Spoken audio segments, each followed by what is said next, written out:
长度将近10公尺的画，是张大千的破墨作品《庐山图》，堪称是山水画代表作品之一，也是总面积上大的一幅。经过文化部核定，成为国宝，象征近代美术现代化的重要里程碑。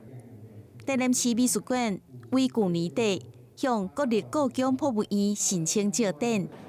在福尔摩沙时代第3阶段来展出。张大千出乎大家意料之外的话，他是没有去过庐山，根据了一些图像，然后根据了一些人的描述，然后开始创作了这样的一个绘画。文化部认定为这个国宝，其实跟在台南市美术馆它的成立的这个时间呢刚好是同样一年2019年。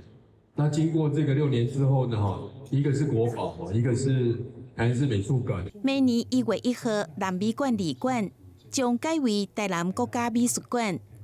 在这个时阵，欣赏张大千的国宝是有特殊的因缘。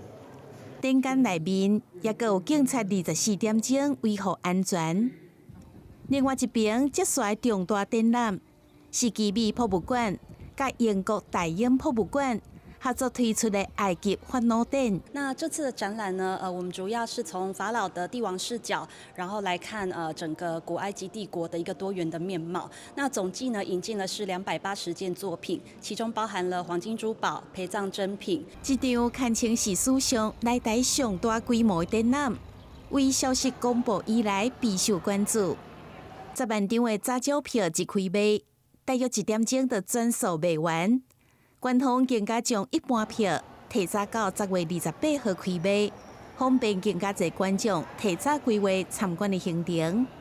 台南新闻杨顺怀采访报道。